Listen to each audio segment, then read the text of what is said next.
নমস্কার বন্ধুরা, মিতার রোজকার রান্নায় আপনাদেরকে স্বাগত। আজকে নিরামিষ একটা ডাল, মুগের ডাল আর লাউ দিয়ে আমি করে দেখাবো। কি কি লাগছে দেখুন।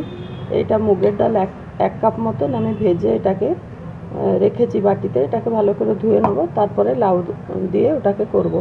আমি দেখাচ্ছি কিভাবে করছি।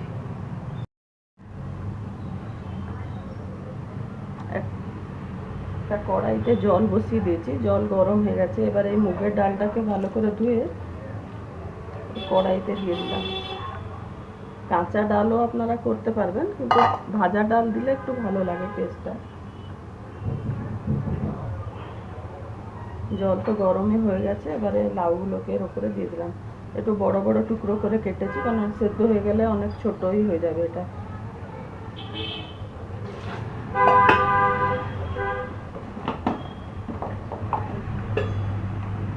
এবারে স্বাদ মতন এতে নুন দিয়ে দিলাম।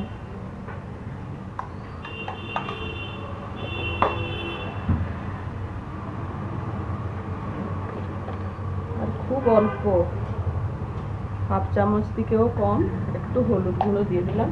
এবারে একে ঢাকা দিয়ে দিয়ে সেদ্ধ হতে দেবো, তারপরে আমি দেখাচ্ছি।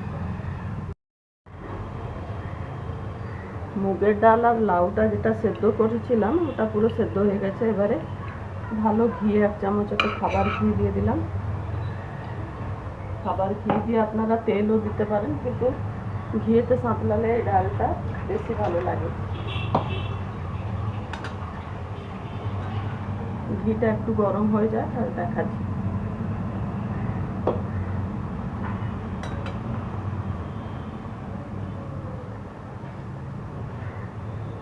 ঘিটা গরম হয়ে গেছে। এবারে হাফ চামচ মতন জিরে দিলাম এতে।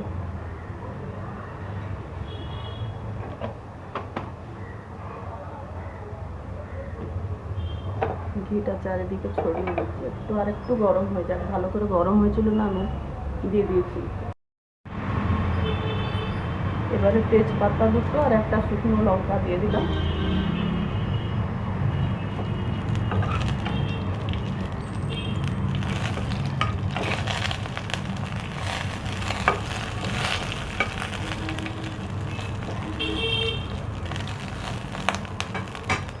সবগুলো ভালো করে ভাজা হয়ে গেছে। এবারে এই ডালটাকে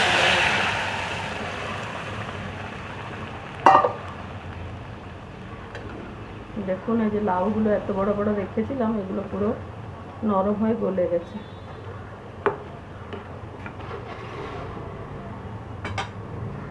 এবারে গ্যাসটাকে সিম করে দিয়ে এর উপরে জিরে লঙ্কা গুঁড়ো একটু দেবো। আর যদি নারকেল কোড়া আপনাদের কাছে থাকে, তো নারকেল কোড়াও এর উপরে দিয়ে দেবেন, ভালো লাগবে খেতে।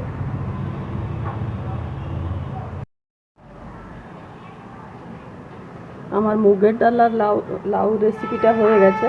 এটা পুরো সেদ্ধ হয়ে গেছে। আমি নারকেল কোড়া একটা সাইডে দিয়েছি, আর এটা ভাজা জিরে লঙ্কা গুঁড়ো এক চামচের ওপরে দিয়ে দিলাম। আপনারা চাইলে আরেকটু ঝালও দিতে পারবেন। একবার খেয়ে দেখবেন। আর যদি আমার এই রান্নাটা আপনাদেরকে ভালো লাগলো, তো আপনারা আমার চ্যানেলটাকে লাইক, শেয়ার, সাবস্ক্রাইব করতে অনুরোধ করছি। ধন্যবাদ।